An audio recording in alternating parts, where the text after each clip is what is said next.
ሰላም እንደምን አላችሁ ውድ የአብሬ ቻናል ተከታታዮች፣ ዛሬ ደግሞ የ12ኛ ክፍል ውጤት ተለቋል። እንዴት አድርገን ውጤታችንን በኦንላይን ማየት እንደምንችል ምርጥ አድርጌ ላሳያችሁ።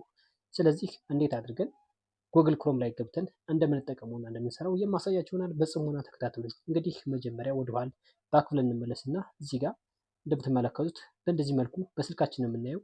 ስልካችን በእንደዚህ መልኩ ሲከፍት ከታች እንደምታዩት ጉግል ክሮም አፕሊኬሽን መጠቀም መቻል አለባችሁ። ጉግል ክሮም አፕሊኬሽን እንደዚህ ትከፍታላችሁ። በእንደዚህ መልኩ ከፍቶ ሲያስገባችሁ ሰርች ባሩ ላይ ትክክለኛ ሊንኩን አመታችሁ ታስቀምጣላችሁ።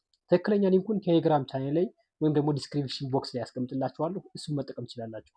ፔስት ካላችሁ በኋላ ከታች ወይ የምትለዋን ነክታችሁ ሰርች ታደርጋላችሁ። ሊንኩን ሰርች ስታደርጉ በእንደዚህ መልኩ ያመጣላችኋል።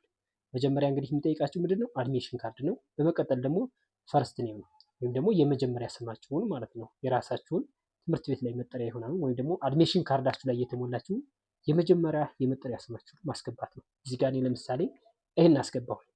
ያው በዛውም እያየሁ ነው ለእናንተ ያያችሁ እንድትከታተሉ ወይም ደግሞ እንድትጠቀሙበት ነው።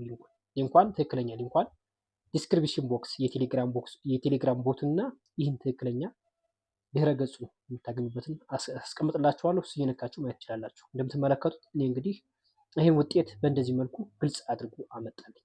እናንተም ልክ እንደዚህ አድርጋችሁ መጠቀም ትችላላችሁ። በመቀጠል ደግሞ እንዴት አድርገን ቴሌግራም ቦቱን መጠቀም እንችላለን። አሁንም ቴሌግራም ቦቱን ይህን እንግዲህ እንደምትመለከቱ ውጤቱን በእንደዚህ መልኩ አምጥቶልናል። መጀመሪያ አድሚሽን ካርድ ማስገባት፣ በመቀጠል ደግሞ ፈርስት ኔም ማስገብታችሁ ቸክ ሪዛልት የምትለዋ መንካት ብቻ ነው። ስለቁት በእንደዚህ መልኩ ይጨርግላችኋል። አሁን ደግሞ ሁለተኛው ሜትድ ደግሞ ቴሌግራም ቦት። ቴሌግራም ቦት ደግሞ ወደኋላ እንመለሳለን። ወደኋላ ከተመለስን በኋላ እኔ ቴሌግራም ቻናል ላይ ማግኘት ትችላላችሁ። የኔ ቴሌግራም ቻናል እንግዲህ በዛው አጋጣሚ ልንገራችሁ አብሬ ኤዲተር የሚለው በእንደዚህ መልኩ መጥቷል። እዚህ ጋር ቴሌግራም ቻናል ላይ እንግዲህ ማስቀምጭላችኋለሁ ቴሌግራም ቦቱን። እሱን ነካ እናደርጋለን። ስናደርግ በእንደዚህ መልኩ ቦት ቴሌግራም ቦት ብሎ መጥቷል። እሱን ነክተን ወደ ውስጥ መግባት ነው።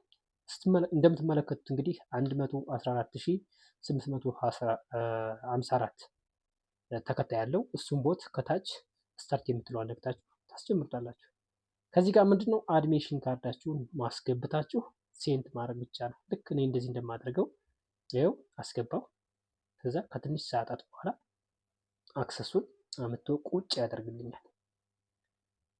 ኦኬ፣ እንደዚህ እያደረጋችሁ መጠቀም ደግሞ ውጤታችሁን ማየት ትችላላችሁ። እንግዲህ መልካም እድል።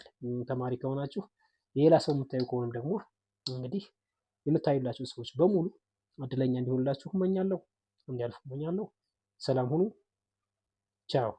ሳብስክራይብ ላይክ ማድረግን እንዳይረሳ። ሌሎች መረጃዎች